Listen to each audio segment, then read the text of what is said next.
Hi and welcome to Ali Lives Well. Unless I'm Ali, an early retired teacher, currently living well on my small pension.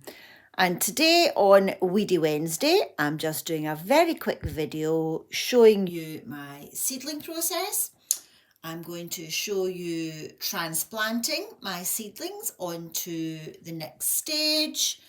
And I'll show you the progress of the onion sets. And as you can see, potatoes chitting nicely. They'll be ready for planting in a week or so. Traditionally, you want your early potatoes planted on Easter weekend. But obviously that varies from year to year. So I'm aiming to have these done in the next couple of weeks. But first of all, I'm going to show you the seedlings process. Then I'm going to show you pricking them out onto the next stage and have a wee look. So these are the microgreens, 3.5 weeks in, so definitely ready for harvesting and eating. Moving along, we have our tomatoes. Now, they are producing true leaves, but they're not growing a great deal, which would suggest that, yep, they are indeed ready for transplanting. So, oh, we'll get these a bit mixed up. So chilies, yeah, they're doing okay. Still no true leaves from them. And tomatoes, yep, you can see the true leaves starting to come. So I am going to choose, I think I've got 6 pots ready, which you'll see in a minute, and I will transplant those. This was the unheated one. So yeah, doing really well. You can see that the leaves on the cucumbers have really produced. So they are ready to transplant. So I will be doing some of those. Here are the tomato ones in the unheated tub and the chilies. So really, I would say the tomato ones are about the same, maybe a little bit smaller. The chilies are more or less the same. Yeah, they're doing okay. And here we go. Here are the cucumbers. So you can see if I do it side on, you can see there's a couple of them tall and leggy.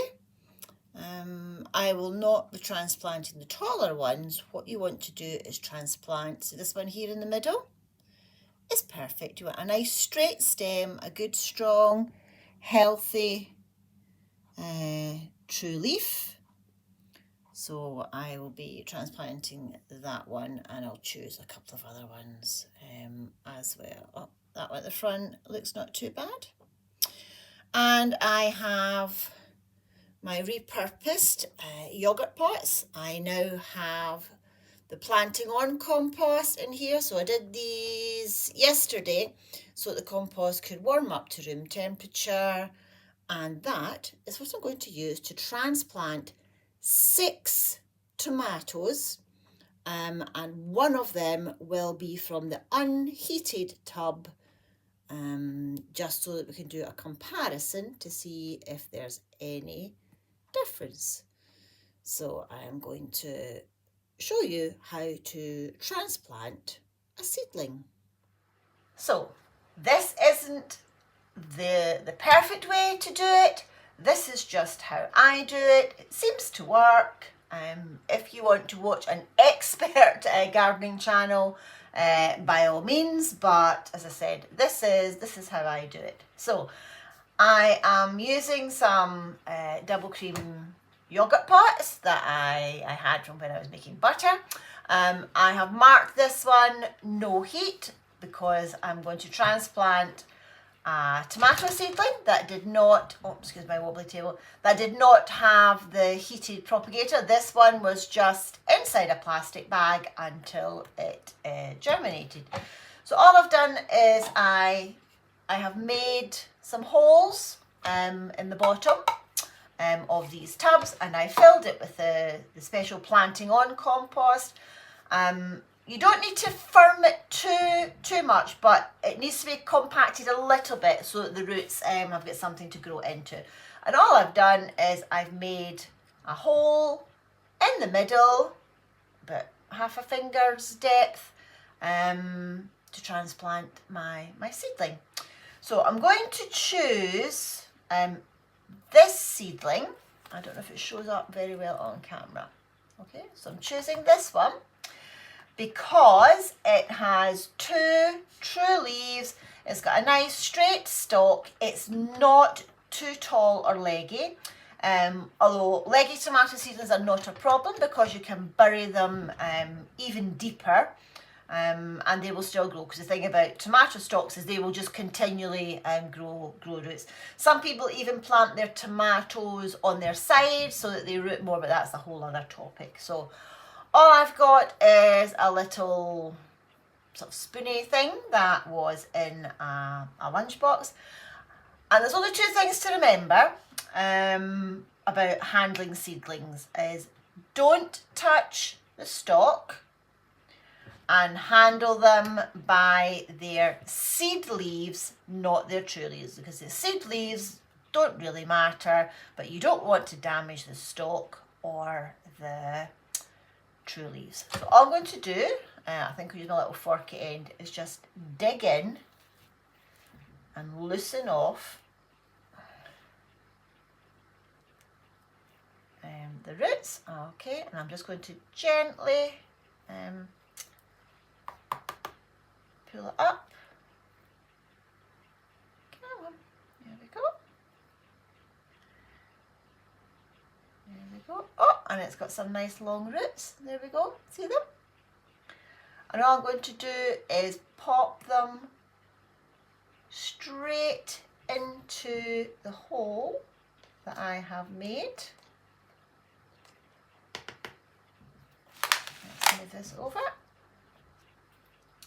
And all I'm going to do is fluff up the compost round about it. Careful not to touch the stalk itself. I'm just going to firm it down round about. And that's it. That's how you transplant a seedling.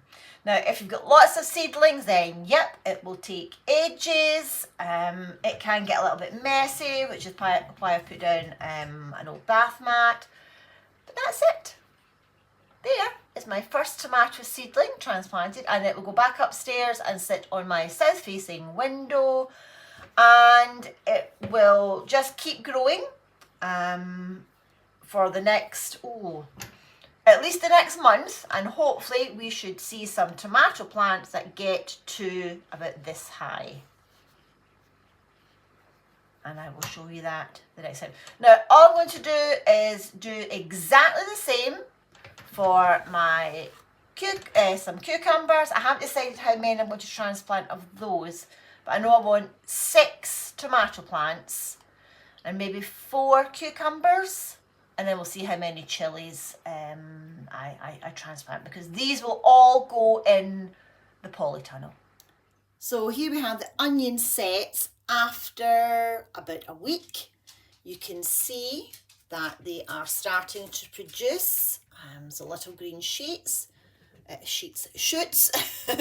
You can see that this onion set, you can see how it's fallen over, and that's because it has some roots.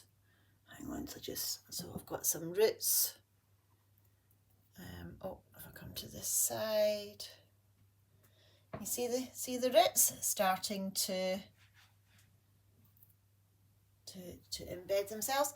A couple of them still haven't produced roots yet. So for example, this one, you can see they're just starting, so that you can still pull them out. The one next to, let me see, isn't doing anything yet. So some of them just take a wee bit longer than others. But yeah, a couple of weeks and they should be, the solo white one is doing okay so far.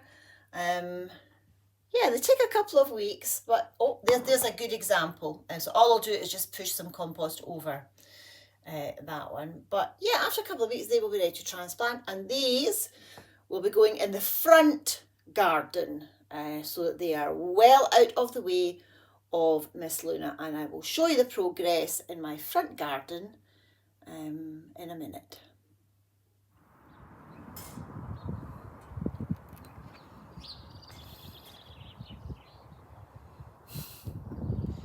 Luna's not happy I'm outside without her.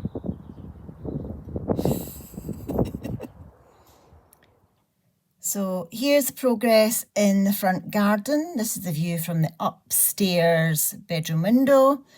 I now have 6 raised beds, only one of which is filled, and it's got some things in it, but the rest will be filled very soon, and all these pots will be emptied and moved, etc. So yeah, progress is very slow. Yeah, Luna does not like it when I go out into the garden, and yep, I can only do it in short bursts. So I still need to wait for the compost to be delivered, and then hopefully we'll start seeing some progress very quickly. So here we have the little tomato seedlings pricked out into a much bigger pot. In my case, it's empty cream pots or yogurt pots.